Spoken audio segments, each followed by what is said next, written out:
What if one supplement could make your entire immune system smarter? Not stronger, in an aggressive way, smarter. That's exactly what BWH 85 beta glucan from BWH Labs does. It works with your immune system, helping it recognize threats, respond effectively, and protect you the way nature intended. BWH Labs has spent over 25 years perfecting the purest, most biologically active beta-glucan on the market, an 85% pure formula that's been tested against 200 competitors and named the most effective immune modulator in peer-reviewed research. The science speaks for itself, just one ingredient, one focus.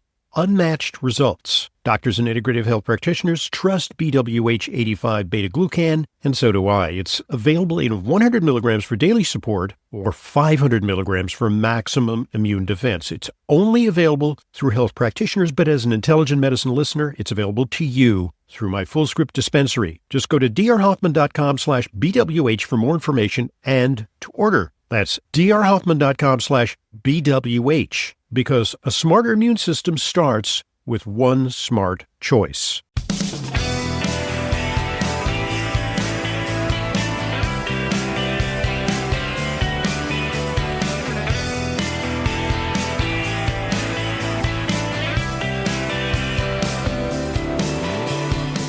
Welcome to today's Intelligent Medicine Podcast. I'm your host, Dr. Rolf Hoffman. Today we're going to talk about the frontiers of medicine and the way that we may completely redesign our healthcare system. And that is the consequence of a couple of developments. One is AI.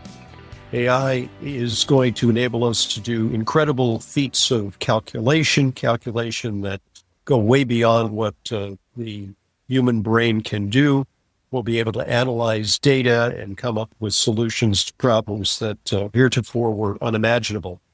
At the very same time, we are developing an incredible capacity to alter our genes, to change the genes of our plants, the foods that we eat, even our domesticated animals, and ultimately to change humans. We can do gene editing and gene splicing. We've been going along for millions of years of exquisitely slow evolution. Evolution has provided us with some tremendous advantages, but also some serious liabilities. Hence, we're susceptible to many diseases. And today we're going to talk to an expert who's written a fantastic book entitled On the Future of Species, Authoring Life by Means of Artificial Biological Intelligence. He's Dr. Adrian Wolfson. He's the co-founder of GenNeiro, if I'm pronouncing it correctly. It's a California-based technology company specializing in synthetic genome design and construction. And I know that may throw up the hackles of some people in our audience who are saying, this harkens back to Mary Wollstonecraft Shelley and the novel Frankenstein. But this is coming down the pike, and we have to envision this, and we have to create appropriate guardrails for it. And that's what this book is about. So, Dr. Wolfson, it's a pleasure having you on Intelligent Medicine. Thank you very much for joining us. Great pleasure to be on the show. Thank you so much for having me on. Okay, well, tell us what got you to write this book. You're involved in biotech, and this book, I think, is a wonderful reflection on what it is that we're on the cusp of. Yeah, I'm a physician. I'm also a molecular biologist. I did at least 10 years in a lab in Cambridge with Nobel Prize winner Cesar Milstein, who made monoclonal antibodies which have revolutionized medicine. So I've actually lived through the experience of working closely with someone who's fundamentally changed healthcare and, saved countless numbers of lives, right? So I've seen it happen. I've seen molecular medicine in action, right? And I've also worked in companies that are involved in gene editing. And whilst doing that, I slowly became aware of this other field that was kind of emerging out of the darkness in the background. And this was a field that kind of makes gene editing look almost like kids play, because when you edit, you're essentially redlining a document. You're taking a document that pre-exists and you're just fiddling around with it and moving words around and, adding in words and shuffling the order. But there was this new science that I was beginning to comprehend. And it was a science which is variously being called either synthetic biology or genomic medicine or synthetic genomics. There are different names for it. Generative biology is my favorite name for it, right?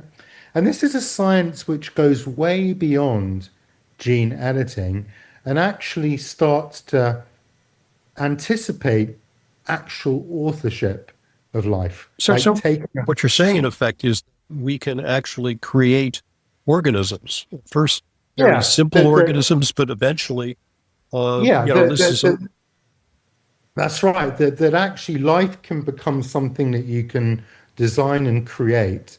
Biology can literally become programmable, like a bit of computer code, right?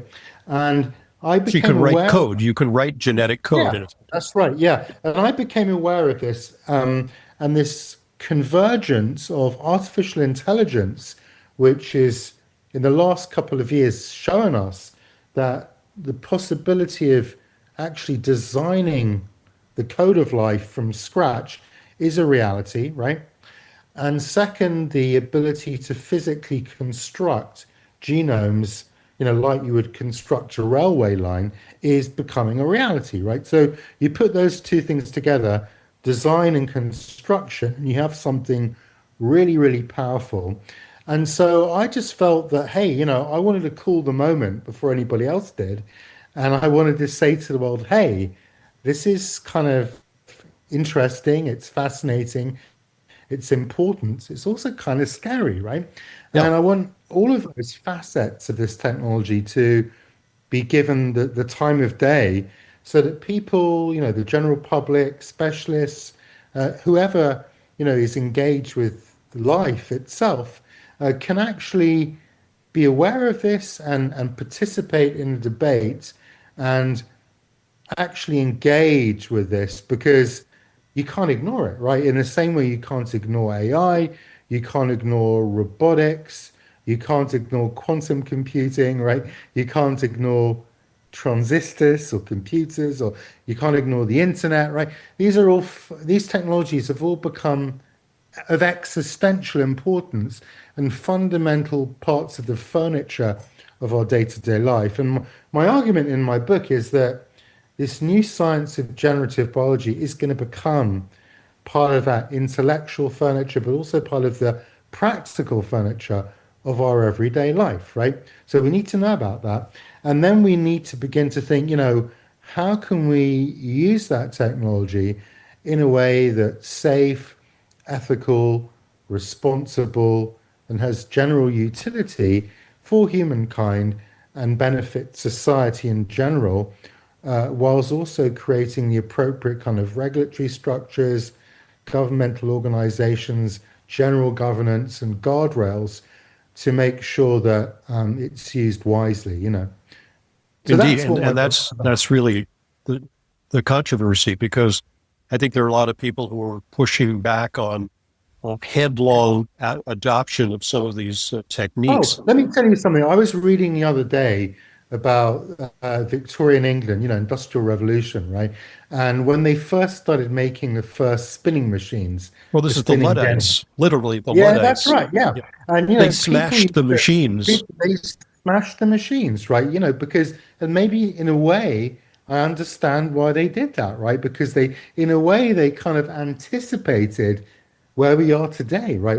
Because where we are today is the kind of extreme end of what those workers were experiencing in Victorian England, that they realized that a single spinning machine could do the job of 20, 30 individual spinners, and they saw the future in that moment, that, hey, we're going to be out of a job here. This machine is taking over from us, right? And that was, more than 100 years And ago, these right? days, it's And the white collar workers who are going to be put out of business yeah, because of AI.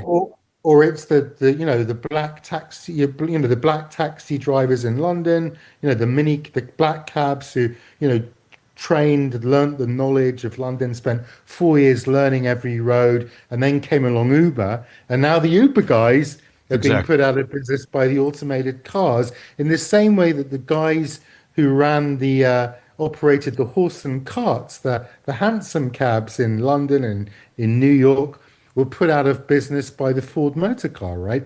So, nothing's changed in a sense that, technology continues to kind of dislocate our culture and take it into new places. But the difference, I think, the real difference here is the rate of change and the consequences of these new technologies, which go beyond anything we've ever seen before. In the past, like the Industrial Revolution in the 19th century kind of happened over several decades. We've all seen AI kind of exponentially Yeah, the pace change is to our really lives accelerating. just in the last couple of years, right? And generative biology is set to do the same thing, but nobody's realized it yet. It's kind of flowing under the radar. And my role, in a sense, with writing my book was to kind of take it above the radar, above the parapet, and saying, here it is. You better know about it. The good things about it. There's a load of bad things about it. But hey, it's going to happen, because the truth is, technology itself is morally neutral. As humans, our kind of reason for being here on Earth is to make our lives better and to explore new frontiers and to anticipate and imagine other ways of being and exploring new territories and new worlds and expanding our knowledge. And that's what makes us human, right? And if we stop doing that and we kind of artificially say you got to stop thinking and you got to stop inventing things that are going to change the way we are, then we will no longer be human, right? The flip side of that is, hey, we are now inventing stuff that is way, way beyond, like the wheel, or the fire or the motor car or the In single terms of its propeller implications, in airplane. terms of its implications Yeah, for, yeah. yeah, You humankind. just think, like the digital computer, the transistor, the internet, AI, quantum computing, robots, and now generative biology. These are seriously consequential, nuclear power, right? These are seriously consequential Well, technologies which it, are kind of godlike in their power. in the book, you talk about evolution and the very slow process by which uh, things have evolved and developed. And in effect, there's been progress from unicellular organisms to, we believe, we're the pinnacle of creation of evolution, that we have brains and we have all kinds of abilities and consciousness. But that evolution there's some flaws associated with evolution. Is that in order to have us walk upright, for example, we've developed epidemic of back problems. And in order to have babies born with bigger heads and bigger brains, uh, we've experienced tremendous amount of maternal mortality, childhood birth mortality, because of the large heads that babies have now when they come out. And that there are flaws in evolution, there are trade-offs. When we stand upright, we were able to use our hands because we can make tools and throw spears. But that there's been a cost. There's been a lot of evolutionary cost, and there have been all kinds of diseases like sickle cell anemia and hereditary conditions that are the result of the flaws inherent in evolution. And we now have the ability to perhaps address and correct them. Yeah, I mean, evolution is got a real problem. And the problem is it has to rely on the material in its hands. It has to keep reworking the past. Well, evolution doesn't have the luxury of a kind of modern engineer. If you like imagine, for example, if you wanted to build the first ever laser printer for a computer, right? Imagine if you had to somehow derive that from the original Gutenberg printing press, which is made of wood and that's what evolution has to do, right? Evolution can't just start from scratch and go back to the drawing board and design stuff any which way it likes. It's like a kind of evolution has been referred to as a tinkerer. It's like this kind of inventor, this mad inventor who has a garden shed at the end of his, yard And in that shed, he has all these little bits and bobs that he's collected over a There's sort of a century. randomness to it, and Yeah, the randomness and he kind of generates mistakes. joins them all up and kind of cobbles them together, and then keeps readjusting the machine, right? And that's how evolution works, right? But what evolution can't do is just totally redesign from scratch, right? And that's why, you have all these problems. Like we were not designed our spine was not designed to support a bipedal organism, right? It Mhm. was, our spine was designed to enable us to walk on all fours and swing from trees, right? That's the reality, Right. right? So we You know, started with what was termed Homo erectus, which was a that's right, revolutionary yeah. step. And when you put a spine that's designed to support a creature that walks on four legs, and you now stand up, it causes all kinds of mechanical problems, right? Our feet are really badly designed, right? They're full of these tiny little bones. An ostrich, on the other hand, has just got three or four bones, and it can run at about 80 miles an hour, and it doesn't sprain its ankle every 6 months or whatever, So there are design faults. You mentioned sickle cell anemia, but an interesting thing about sickle cell anemia is that patients who have only one copy of the faulty gene are protected from malaria, right? So evolution kind of navigates these compromises. You optimize in one domain, you de-optimize in another, and in a funny way, if you the writer Voltaire, who was also a philosopher, wrote a book called Candide, where he sort of explored the philosophy of the philosopher Leibniz. And in one of his statements in a book, he says, if you take a painting, you've got light in a painting and you've got dark in a painting, but you must have both, right? Because you can't appreciate the light in a painting without the darkness, right?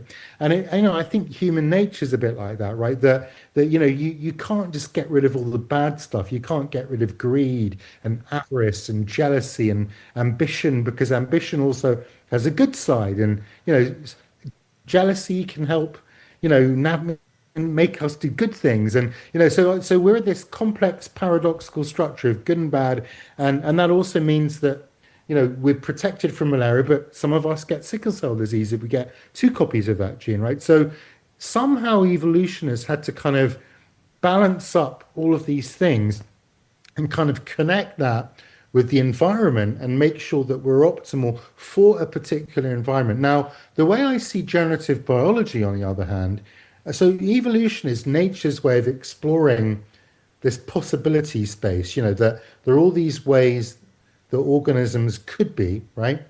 And evolution has kind of navigated this possibility space in a very limited way, because it can only navigate by connecting to what's existed previously, right? But I think of generative biology as being a bit like Jack and the Beanstalk. Do you remember that kid story, right? Yeah, In magic Jack, beans. Jack and the Beanstalk, right? So he plants the magic bean, and this beanstalk grows up through the sky. And Jack starts climbing the beanstalk, and the beanstalk is evolution, right? In my view, in my analogy. And then he gets to the top of the bean, the bean plant, and there's this whole new world, right? And to me, evolution was the sort of beanstalk that takes you. It was just got you to the new world.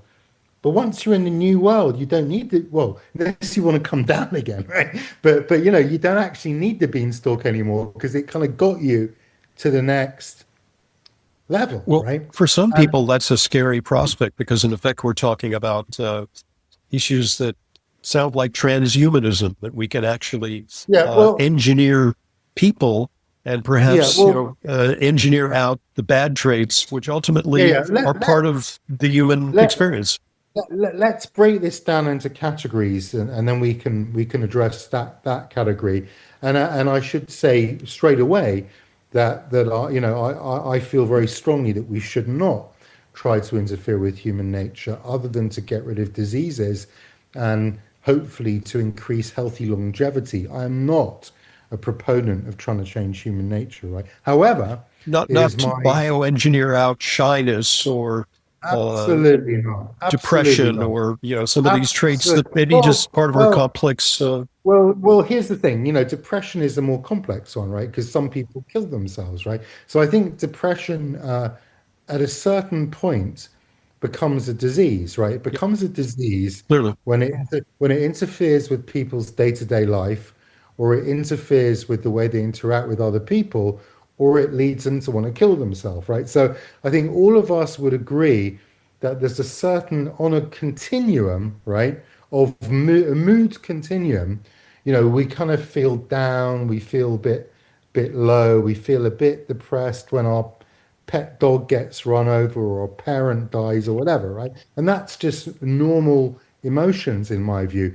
Where it becomes illness is when you don't recover from that, right? Look, I haven't recovered in some senses from my mother dying 3 years ago, right? But it doesn't affect my day-to-day life. Doesn't, I mean, I think about her every day, right? Mhm. But I lead a normal life despite that, right? So I'm not depressed, right? But I think depression is your mother dies and you can't, lead your normal life. There's kind of appropriate sadness, that we all have about things in our life, but it becomes depression when it's something that negatively impacts your day-to-day life, right? And then, or if you want to try and kill yourself, and at that point, we would all agree that's not good, Well, you and you would that's draw the line normal. at creating a race of superhumans who are super athletes, Well, and I would draw the line way before that, yeah. right? I would draw the line, as I said. I personally draw the line at doing anything beyond, trying to cure diseases and making us live a little longer and healthily, right? Then even there, you kind of enter kind of uncharted waters and gray zones, right? So, for example, if you were to have a conversation, if we were having this conversation, let's say in 1826, right? And of course, we wouldn't be able to on Zoom because Zoom wouldn't have existed, right? But if we were having it in a kind of tavern in New York or in London or wherever, right? And you said to me, "Hey, Adrian, I wonder whether in 2026 people will be able to live to 100 routinely, right?" And I'd say, yeah, I mean, if this was me 200 years ago in 1826, I might say, yeah, I think it's going to be possible. And then you might say, but that's so unnatural, right? I mean, because we all die at 30. We die of TB, we die of pneumonia. Humans aren't meant to live beyond 30 or 40. The odd person does, but it's not normal that you do, right? And of course, today, we'd all be quite disappointed, I think, if we wouldn't live to at least 80 or Mel Brooks 90. just celebrated his 100th birthday Oh, this week. my, So, my father's 94 and still working a 5-day week, right? So I think we have very different expectations of how long we expect to live for healthily and, with normal mental function.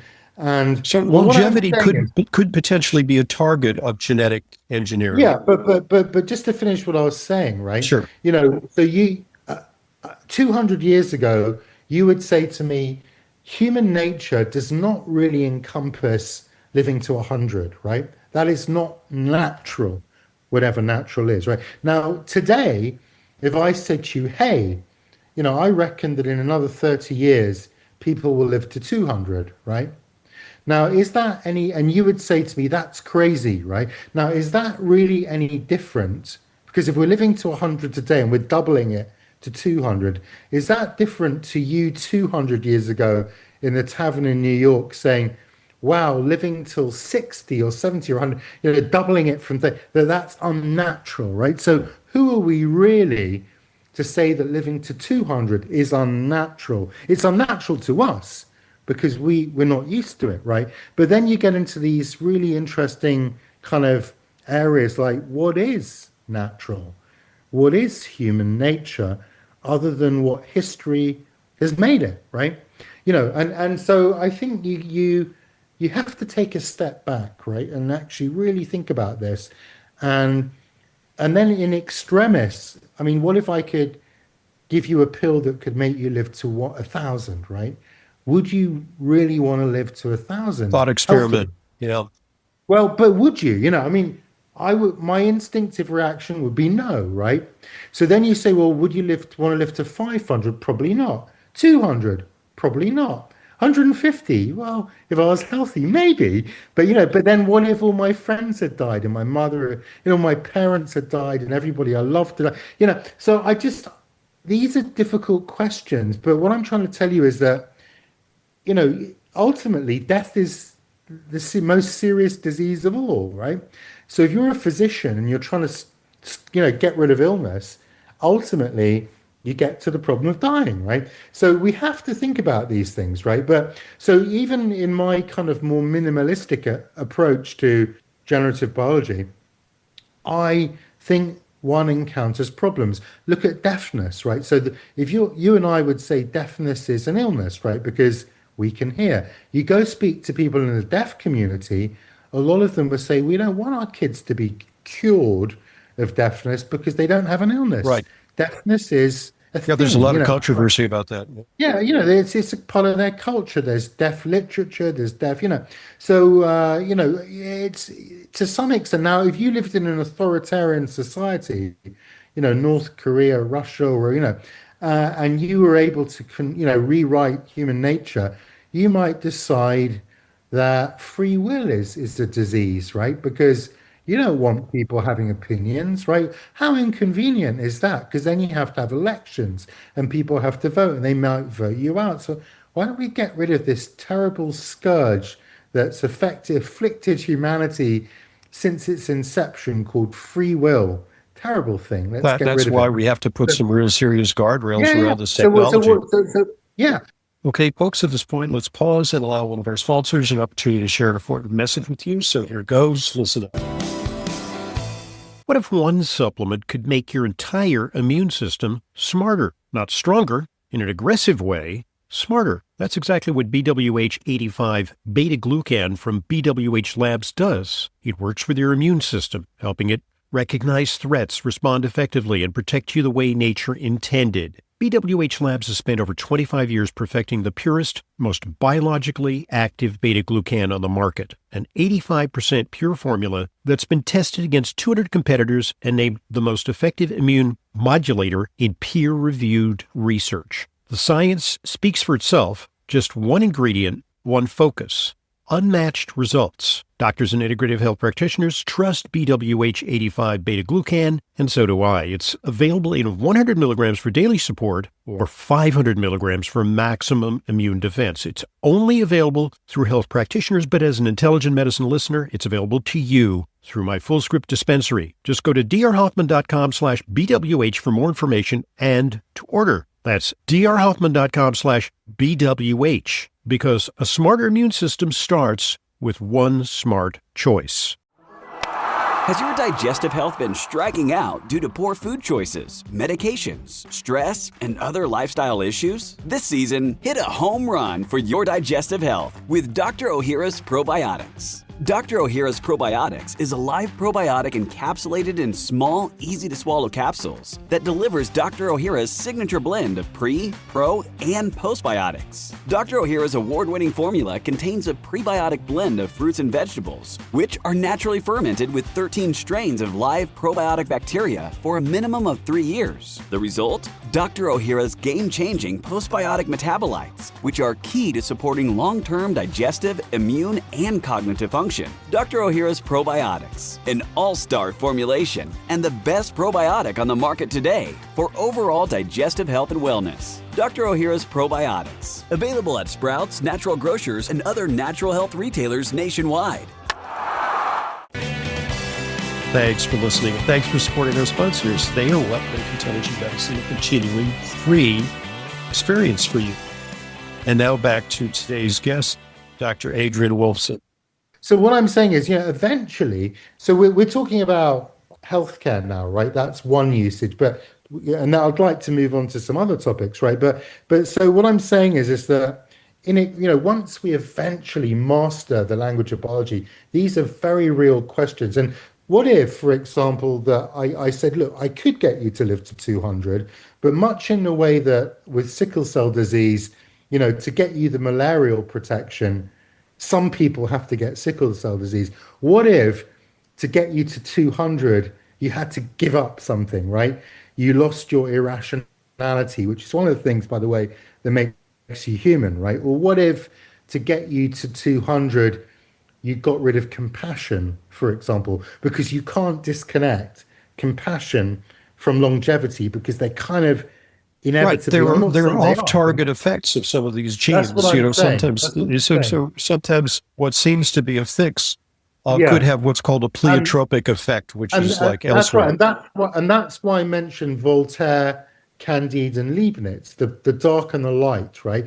In a sense, don't ever expect that you can create perfect anything, right?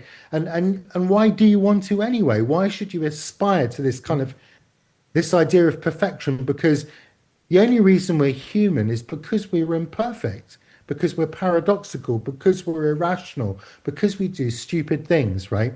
And that's what makes us human, right? So we shouldn't resent that. We shouldn't shy away from that. We shouldn't feel bad that we're not perfect, that we all do bad things which we regret, right? As long as you've got the insight to appreciate the things you've done wrong and try and correct them, right? But hey, don't be so hard on yourself. Don't be so hard on your species, right? Because I wouldn't like to know a person who is perfect, who never, never did anything wrong or didn't lose their temper every now and then. And how boring is that going to be, right? Indeed. That's an important meditation, and you can find, lots more on that along those lines in on the future of species, authoring life by means of artificial biological intelligence. But in part two, I want to talk about some specifics about some of the things that we're on the cusp of solving. For example, sickle cell anemia. We already have some quote cures of sickle cell anemia, and I want to talk to you a little bit about what's in store for mankind and what some of the ethical dilemmas that are going to confront us as we go forward with this technology. It's an amazing technology, both on the AI side and on the gene splicing side. And together they can really create miracles, or potentially they could create nightmares. Our guest is Dr. Adrian Wilson. He's co-founder of Geniro. Is that correct pronunciation? Yeah, Genero is Genero. typically how I It's a Genero, biotech yeah. company that specializes in synthetic genome design and construction. He is That is a right. bioengineer of sorts, engineering Right. new new genetic combinations. So good stuff. I'm Dr. Ronald Hoffman, and this is the Intelligent Medicine Podcast.